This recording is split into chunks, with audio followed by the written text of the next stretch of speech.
Salut! Connais-tu le point faible de la Honda CRX? Eh oui, c'est bien le toit ouvrant et sa légendaire corrosion. Et pour contourner ce problème, chacun sa méthode. Ne pas rouler quand il pleut, remplacer le panneau par une copie en fibre, cacher la misère sous une tonne de mastic, voire le supprimer totalement. Avouez que c'est un peu radical, non? Allez, jingle!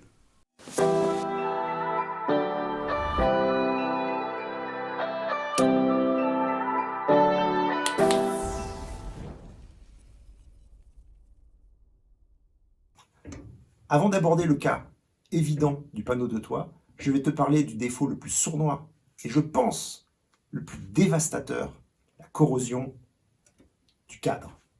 La légende urbaine dit qu'un nettoyage quotidien des drains de toit empêche sa corrosion. Et pourtant, le toit ouvrant de ma CRX s'est mis à rouiller comme les autres, alors que les durites et les soupapes d'aile n'étaient pas bouchées. Conclusion, je pense que la vérité est ailleurs. Voici une petite expérience sur mon cadre fraîchement restauré. Comme tu peux le voir, l'eau ne s'écoule pas totalement par les drains. Elle stagne à proximité des évacuations. Et comme le toit est supposé fermé, ça maintient une humidité élevée, c'est-à-dire des conditions favorables à l'apparition de la corrosion du cadre, de l'ensemble mécanisme et même des supports de joints du panneau. Heureusement, un peu de ponçage, de la peinture, et ça repart. Et la prochaine fois que tu roules sous la pluie, si tu as un garage, tu ouvres le toit pour que l'eau s'évapore durant la nuit. Sinon, le lendemain, tu roules avec le toit ouvert pour que le vent relatif sèche les rigoles.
Riding to the top, started from the floor.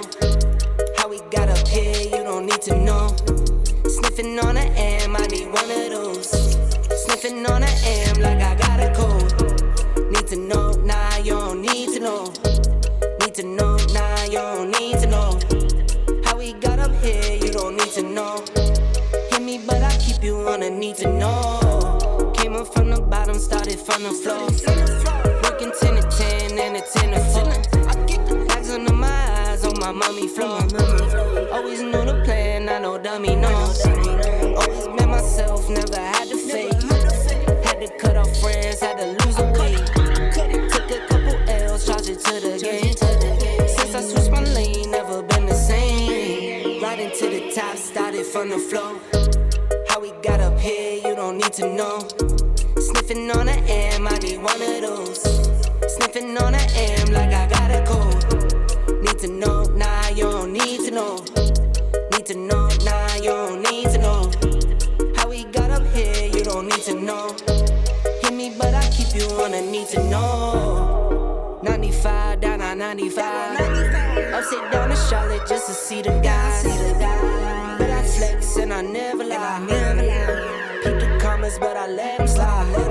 Dealt with the pain, whole lot of. I beat the game, no problem. I gotta make it for you, mama. Your rest in peace, big shocker. Riding to the top, started from the floor. How we got up here, you don't need to know. Sniffing on the hem, I need one of those. Sniffing on the hem, like I got a cold. Riding to the top, started from the floor. How we got up here, you don't need to know. Sniffing on the M, I need one of those. Sniffing on the M, like I got a cold. Need to know, nah, you don't need to know. Need to know, nah, you don't need to know. How we got up here, you don't need to know. Hit me, but I keep you on a need to know.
Malheureusement, la corrosion n'est pas la seule galère que tu peux rencontrer.